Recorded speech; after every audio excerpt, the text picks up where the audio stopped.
Baik, assalamualaikum warahmatullahi wabarakatuh. Sudah berkali-kali dicoba tadi mau siaran langsung, banyak gagalnya karena jaringan di kampung agak kurang bagus. Judul dari streaming kita malam ini mungkin hanya 15 menitan. Eh, DP, anggota DPRD itu ngapain aja sih gitu.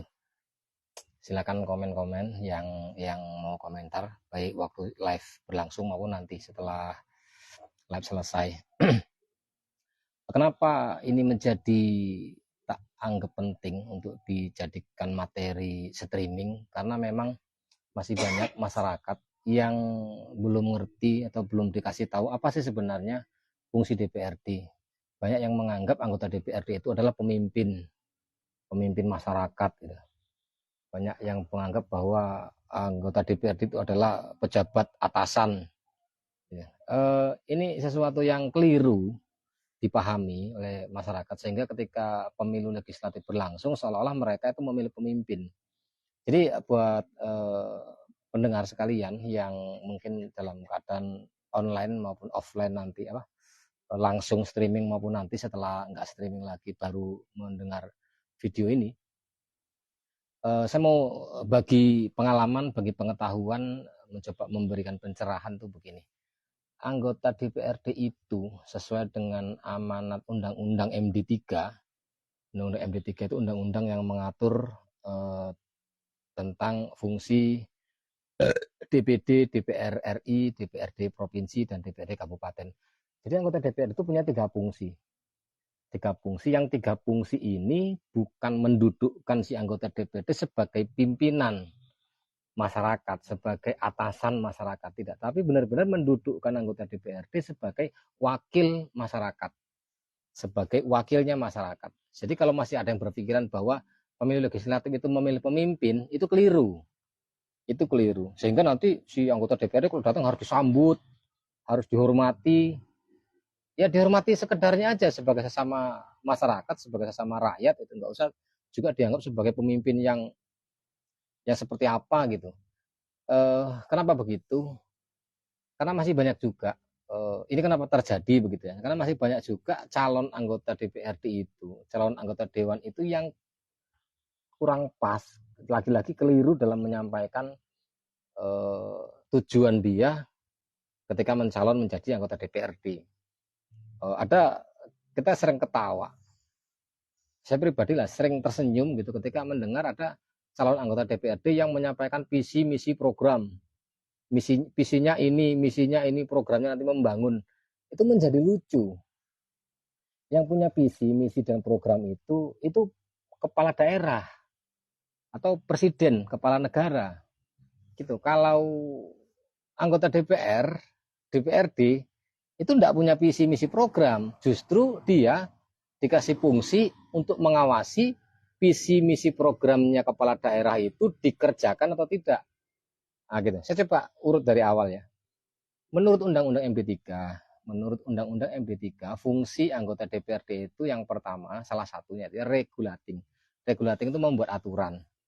Jadi pemerintah itu nggak bisa sewenang-wenang membuat aturan yang diberlakukan untuk masyarakat. Nggak bisa semenang-menang.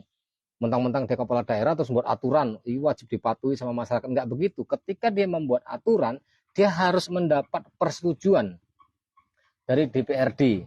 Karena DPRD punya fungsi regulating. Regulating itu membuat aturan. Aturan yang berlaku di masyarakat itu bisa muncul dari dua sumber. Pertama, eksekutif. Berarti bupati mungkin ada perintah undang-undang, perintah peraturan pemerintah, atau ada inisiatif dari pemerintah kepala pemerintah daerah menganggap sesuatu hal itu perlu dibuat aturannya. Dia nggak bisa langsung terapkan, maka dia ajukanlah rancangan peraturan daerah itu ke DPRD. Nah, di DPRD itu ada satu badan alat kelengkapan namanya Badan Pembuat Peraturan Daerah, Bapemperda. Nah, jadi pertama, aturan itu bisa berasal dari pemerintah. Atau yang kedua, dia bisa berasal dari inisiatif DPRD. Jadi ada dua, satu dari pemerintah, satu dari inisiatif DPRD. Nanti tak sapa-sapa ya yang nonton. Kita jelasin dulu. Jadi aturan yang dibuat di daerah, apakah di kabupaten misalnya, di Labuan Batu gitu misalnya, itu tidak bisa bupati ujuk-ujuk membuat aturan. Setiap dia buat rancangan peraturan, dia harus minta persetujuan DPRD dan dibahas nanti sama Bapemperda, diagendakan di tahun depan, dibahas di bulan berapa sama DPRD. Kemudian kalau memang peraturan itu dibahas, disetujui, diundangkan ke dalam lembaran daerah. Baru jadilah peraturan yang harus dipatuhi. Ketika anggota DPRD sudah menyetujui, dianggap seluruh masyarakat itu sudah menyetujui. Nah, maka si anggota DPRD juga sebenarnya wajib mendengarkan aspirasi masyarakat ketika dia akan menyetujui sebuah aturan yang diajukan oleh pemerintah. Nah, aturan ini merugikan masyarakat apa tidak? Tanya masyarakatnya, tanya konstituennya. Itu fungsi anggota DPRD salah satu dalam membuat aturan. Ketika dia akan menyetujui aturan, entah aturan apapun itu, dia harus tanya dulu konstituennya. Tanya dulu konstituennya, baru aturan itu bisa disahkan, diundangkan ke dalam lembaran daerah sebagai peraturan perundang-undangan yang wajib dipatuhi oleh seluruh masyarakat. Jadi kalau anggota DPR-nya tidak responsif, tidak sensitif terhadap tidak peka terhadap kehendak masyarakat, itulah kejadian muncul aturan-aturan yang sebenarnya tidak disetujui oleh masyarakat. Nah, misalnya salah satunya peraturan tentang RT RW, rencana tata ruang wilayah, yang di sana dibuat aturan tentang di mana yang boleh dibuat bangunan pabrik, di mana yang boleh dibuat bangunan toko, di mana tempat yang boleh dibuat bangunan gudang. Itu harus dimusyawarahkan dulu antara kepala daerah dengan DPRD. Nah, DPRD harus nanya dulu ke masyarakat. Di mana? Di sini boleh tidak dijadikan kawasan industri misalnya. Di sini boleh tidak dijadikan dijadikan kawasan perdagangan gitu. Nah, gitu-gitu. Nanti disapa ya, Bu Imin, nanti tak sapa. Itu yang pertama. Jadi salah satu yang pertama fungsi dari anggota DPRD itu membuat aturan, mengajukan aturan untuk dibahas bersama dengan bupati atau menerima rancangan peraturan dari bupati dibahas bersama-sama untuk dijadikan peraturan daerah. Itu yang pertama. Oke, kita sapa dulu yang sudah ikut. Liang Sisonduk Eknatar di Bogor. Selamat malam Bogor. Apa kabar? Tony, apa kabar Ton? Carikan lagu Bandit Ton. Iwan Jonder, Pak Jonder nanti sih. Kemudian Udin Sakir, Negeri Lama, apa kabar? Selamat malam, assalamualaikum.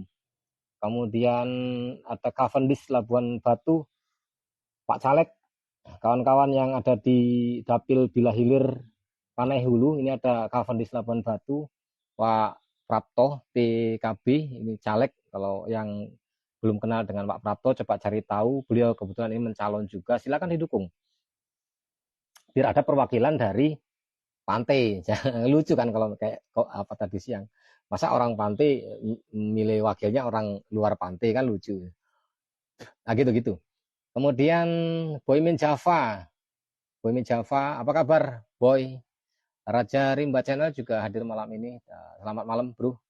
Andran Joni, John, kawan SMP, apa kabar John? Masih di kantor Bupati John? Oke, iya yang sudah disapa ya, Boymin Java dan seterusnya sudah disapa. Bogor sudah disapa. Ini Iwan Jonder sudah disapa. Kulo hadir Kang, pripun kabare Kang? Saya alhamdulillah saya. Sobirin Garut. Apa kabar Garut? Baik, itu tadi saudara, fungsi yang pertama adalah fungsi salam dari Pekanbaru Raja Rimba Channel. Siap. Yang pertama fungsinya itu fungsi regulating, membuat aturan atau menyetujui aturan yang rancangan aturan yang diajukan oleh pemerintah daerah yang akan diberlakukan di daerah itu. Syaban Yusro, selamat malam. Yang kedua fungsinya itu fungsi budgeting. Fungsi budgeting itu fungsi anggaran, artinya menyetujui atau tidak menyetujui anggaran yang diajukan oleh bupati kepada DPRD. Nah, ini kita perlu ketika memilih anggota DPRD, kita perlu mengenali apakah si anggota DPRD ini punya kapasitas, punya kemampuan untuk membaca keuangan daerah. Nah, misalnya begini, Labuan Batu itu ada diajukan 1,5 triliun misalnya oleh mendapat alokasi alokasi uang perimbangan keuangan daerah itu 1,5 triliun gitu. Nah, itu diajukanlah oleh bupati ke DPRD untuk mendapat persetujuan. Karena kalau tidak dapat persetujuan DPRD, maka anggaran itu tidak bisa dipakai. Nah, bayangin besarnya fungsi DPRD itu. Nah, masalahnya adalah apakah si anggota DPRD bisa membaca rancangan APBD yang diajukan sudah sesuai dengan visi misi bupati yang disampaikan pada saat kampanye.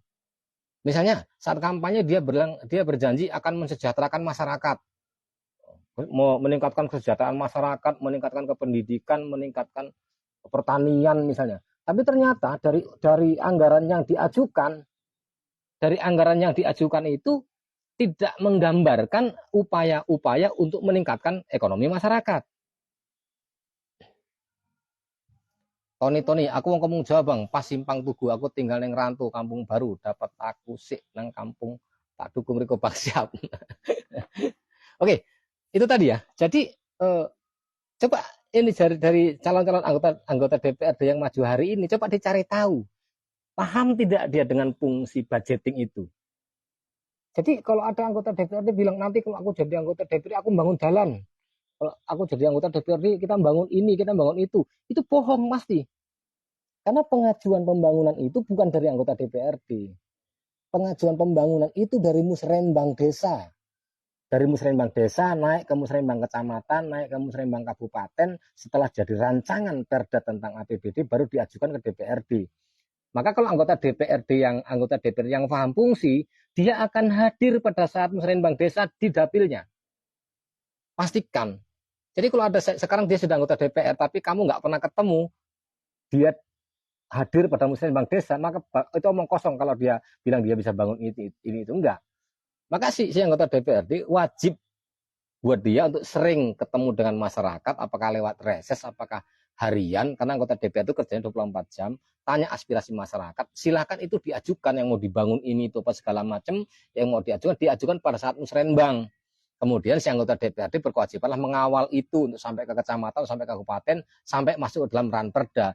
Begitu yang betul. Jadi ada anggota DPRD, visi misi calon anggota DPRD membangun daerah, omong kosong itu. Yang bangun itu pemerintah daerah melalui mekanisme musrenbang. Maka kita harus paham apakah si masyarakatnya harus paham apakah si anggota DPRD siap dia untuk hadir musrenbang desa setiap tahun ketika diadakan musrenbang di desanya. Ya itu menjadi kewajiban. Lucu kalau ada anggota DPRD nggak pernah hadir musrenbang tapi bilang mau bangun. Itu berarti dia bohong. Begitu kawan-kawan. Jadi tetap fungsi budgeting dari anggota DPRD itu memastikan bahwa anggaran yang diajukan itu sudah sesuai dengan apa yang diajukan masyarakat di tingkat desa, kelurahan, sudah sesuai dengan apa yang direncanakan bupati pada saat pencalonan kepala daerah. Nah, anggota DPRD punya kemampuan membaca itu. Anggota DPRD wajib rajin membaca, segini bukunya, kali 2, tebel gitu. Kalau anggota DPRD udah nggak mau baca, udah omong kosong itu dia. Nah gitu ya kawan-kawan. Kita sapa lagi sebelum masuk ke fungsi yang ketiga. Ada Andran Joni, wis Mas John, Tony rupanya kampung Jawa toh. Oke, selanjutnya Ridwan Hidayat. Oke. Kita lanjut lagi. Ada Bung Junedi, ada Vicky Abdillah. Fik, apa kabar Fik? Subakti Bakti. Pas terus Mas Bira paham rasa ya gitu dia. Ini kita cobalah pakai Denny Ismail juga selamat malam. Ismail pemain bola, bintang putra, gas terus. Jadi begitu. Setelah fungsi tadi, pertama fungsinya itu regulating, membuat aturan, biar kepala daerah tidak suka-sukanya membuat aturan, harus mendapat persetujuan dari anggota DPRD yang benar-benar dia memahami aspirasi masyarakat. Yang kedua, dia budgeting itu menyetujui anggaran. Memastikan anggaran yang diajukan bupati kepala daerah itu sudah sesuai dengan kebutuhan masyarakat yang diwakilinya dari dapilnya. Gitu ya. Terkait dengan itu, kalau ada surat nono, malam no. Jadi kalau ada calon anggota legislatif yang ngomong kita mau mensejahterakan, kita mau membangun, tanya dulu, tahu nggak gimana mekanisme mengajukan pembangunan, gimana mekanisme meningkatkan kesejahteraan. Karena itu sebenarnya tugasnya kepala daerah yang sudah disampaikan dalam visi misi program, tugasnya DPRD adalah nyiapin perangkat aturannya, menyetujui anggarannya. Nah, itu yang terpenting. Kemudian Yang ketiga itu fungsinya adalah fungsi controlling. Fungsi controlling itu pengawasan. Nah, pengawasan itu artinya kan ini kita kan sudah memilih bernegara ini dalam bentuk demokrasi. Kedaulatan ada di tangan rakyat. Nah, kita menggaji pemerintah, menggaji orang-orang di pemerintahan untuk menjalankan tugas-tugas negara. Tugas negara itu adalah memajukan kesejahteraan umum, mencerdaskan kehidupan bangsa.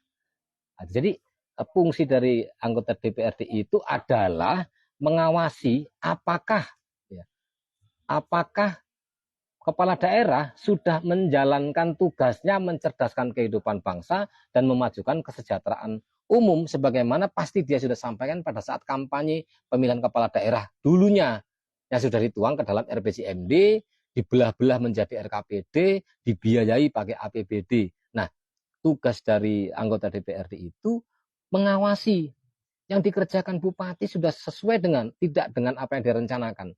Jangan dulu direncanakan ini dalam RPJMD-nya, tapi yang dikerjakan ini. Misalnya katanya mau membangun desa, gitu.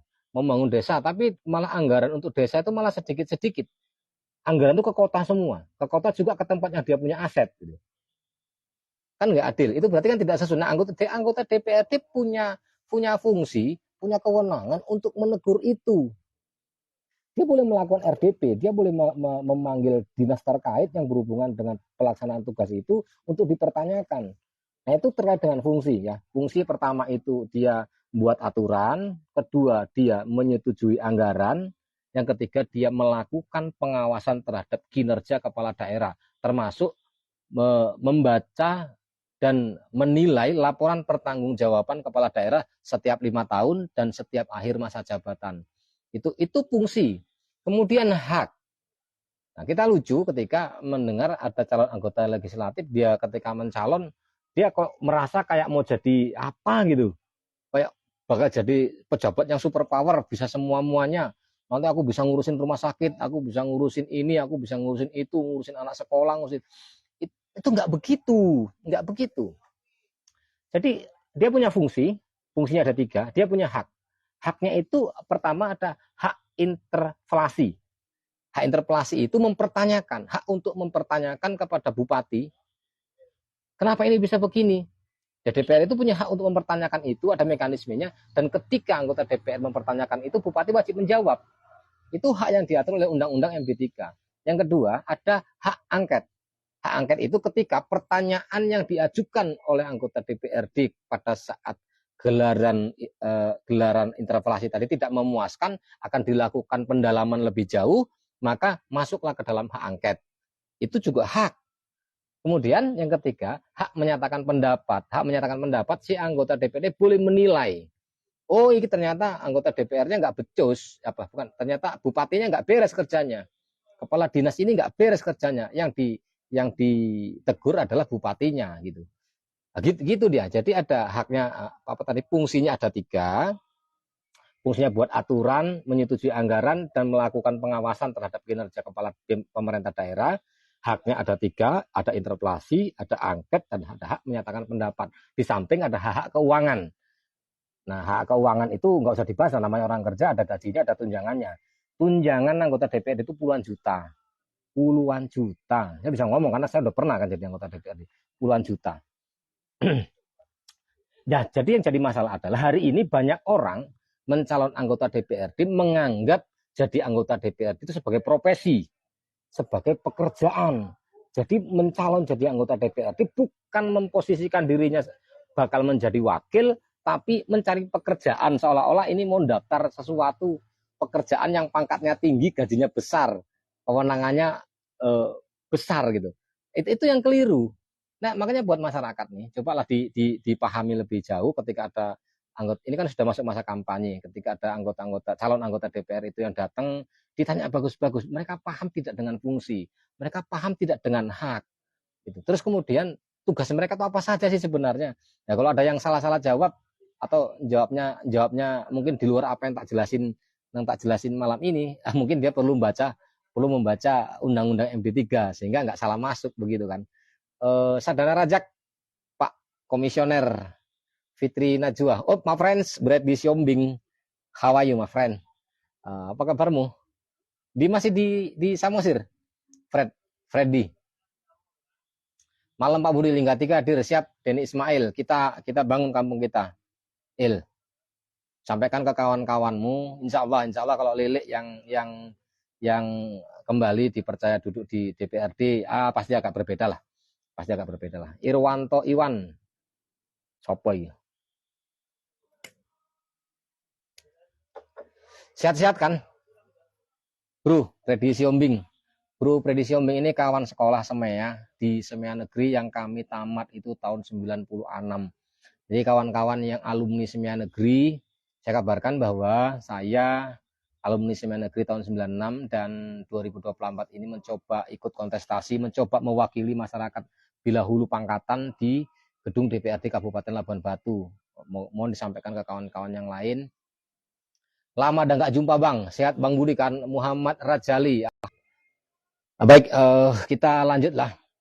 Sukses Bro, makasih. Salam sama keluarga, Freddy.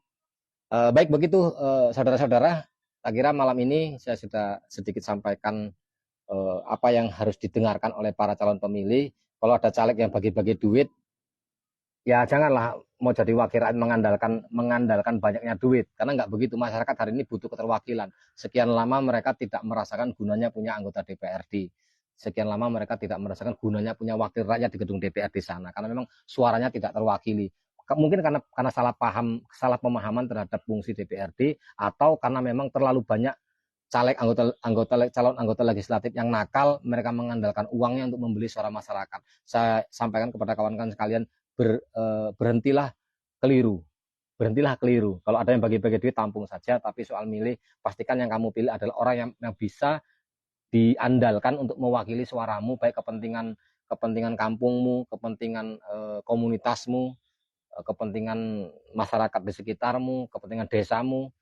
Itu yang dipilih sebagai wakilnya. Enggak usah lah nunggu 100-200 yang bakal dibagi-bagi sama caleg. Tapi kalau ada yang bagi-bagi, ya ditampung aja, enggak apa-apa.